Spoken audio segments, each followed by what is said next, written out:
नमस्कार बंधुमाने आपणंकु आजिरो ओडिशा जनसाधारण ज्ञान current affairs OPSC UPSC परीक्षा पाई गुरुत्वपूर्ण तथ्य नहीं स्वागत।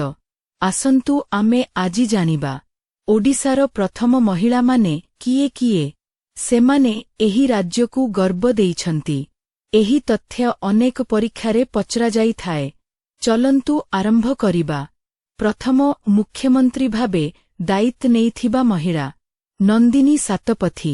से एक अस्थायी अवस्थारे मुख्यमंत्री भाबे कार्य करिथिले। वर्ष 1969 रे एहा घटिथिला। एही घटना इतिहासरे लेखा होईछि। द्वितीय प्रथम आईएएस महिला नंदिनी पाणिग्राही। से ओडिशार प्रथम महिला आईएएस अफिसर थिले। तांको उपलब्धि अनेक महिलांको पाई प्रेरणा होईछि। तृतीय प्रथम आईपीएस महिला अरुणा मिश्र। से ओडिशार प्रथम महिला आईपीएस अफिसर थिले। तांको काम दृढ़ता और साहसर उदाहरण। चतुर्थ प्रथम महिला लोकसभा सदस्य नानी सातपथी। से वर्ष 1009 रे चुना जाइथिले। एहा एक विशेष मुहूर्त थिला ओडिशा पाई।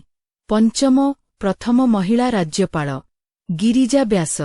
से ओडिशार प्रथम महिला राज्यपाल थिले। तांको नेतृत्व दक्षता प्रशंसायोग्य। षष्ठ प्रथम महिला जज ममता साहू। से ओडिशार न्याय व्यवस्थारे महिलांको स्थान गढ़िथिले। सप्तम प्रथम महिला अध्यापिका पद्मा पात्र। से विश्वविद्यालय शिक्षा क्षेत्ररे ओडिशार प्रथम महिला अध्यापिका थिले। अष्टम प्रथम ओडिया लेखिका कलिपति देवी। तांको लेखा लालित बहुत प्रशंसित होइथिला। एही ग्रंथ ओडिया साहित्यर एक माइलस्टोन।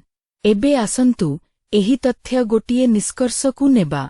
एहीपरि चरित्र उपलब्धि आमकु शिखाए महिला माने समस्त क्षेत्ररे शक्ति ओ दक्षता देखाई पारंती। एही तथ्यगुडिक खास करी ओ अन्यान्य प्रतियोगितामूलक परीक्षा पाई अत्यंत गुरुत्वपूर्ण। सेथिपाई आपण नियमित अभ्यास करंतु, तथ्य मने रखंतु एवं स्वयं आत्मविश्वासी हुअन्तु। आजि पाई एतिकी।